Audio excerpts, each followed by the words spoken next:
Hey friends, this is the Mrs. Wolfie from our Half Acre Homestead, and today I'm making the binding for the raffle quilt.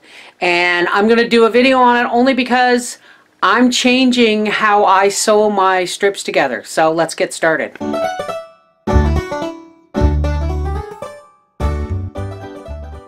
Okay, so here's our roll of finished binding, and I just stuck a pin in it to hold it in place. And here is how I measured it. Now, I picked yellow because it is the one color that really isn't represented in this quilt, but will go well with the pastels. Now, as you can see, this is one strip from the jelly roll, okay? And this is the second strip. And we have a good, I don't know, 18 inches maybe left on this piece.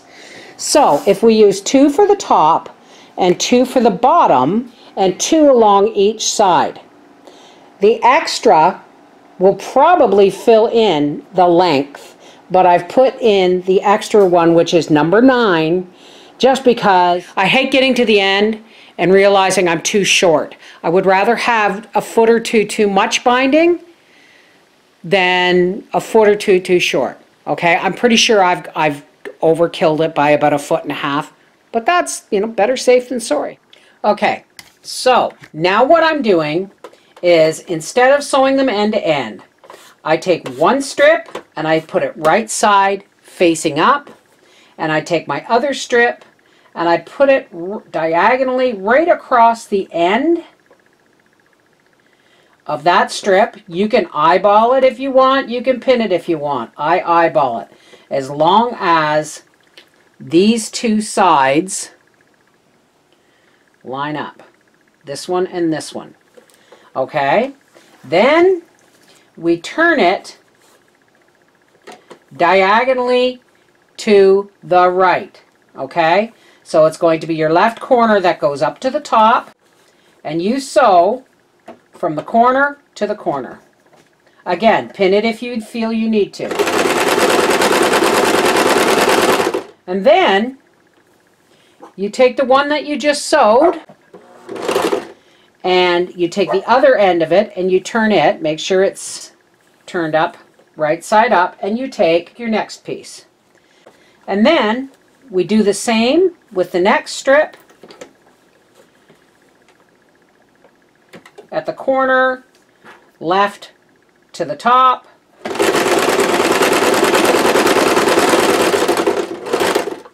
Okay, so folks, now what we have here is a diagonal line, so that when I fold this up for sewing, I'm not going to have a big lump of a quadruple fold, because every fold will take the stitch line higher up. Okay, last piece.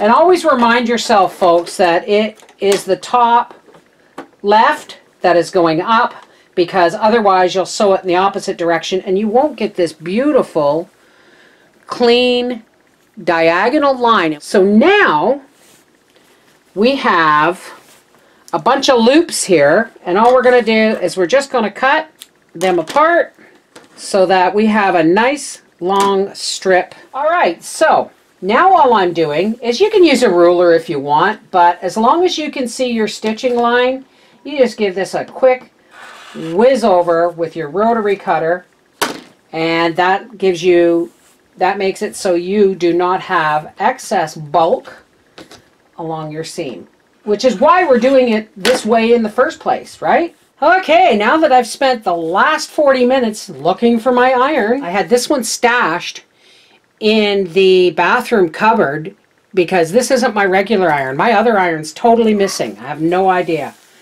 So what I'm doing now is I'm just folding my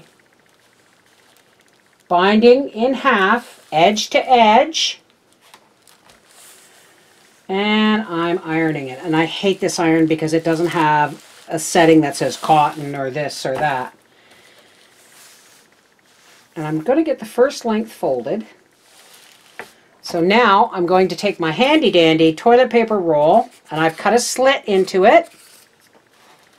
And I'm just going to slide the first part in, and I'm going to begin to roll as I iron.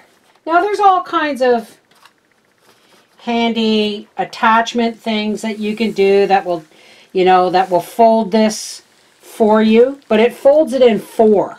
And I only want this folded in half. Some people will say to press these seams open. Don't do it. It actually weakens them. Always fold them to one side.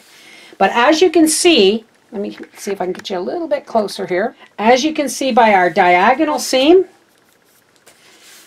when this gets folded over, you see how it goes like this? You fold it over, and when you iron it, this is going to make a huge difference in the binding. Because once we have it on the quilt, we fold it again. And so the seam is now, when you have this fold, then the next fold when you're putting the binding on, the seam is actually in different places. So it's less difficult to sew through when you're putting the binding on. And I have just started on this row here. And that means I have this row, then this row, then this row. 3 rows left and the binding goes on. Yes! 8 days to the pig roast. I'm cutting it pretty close, eh? Take care, God bless.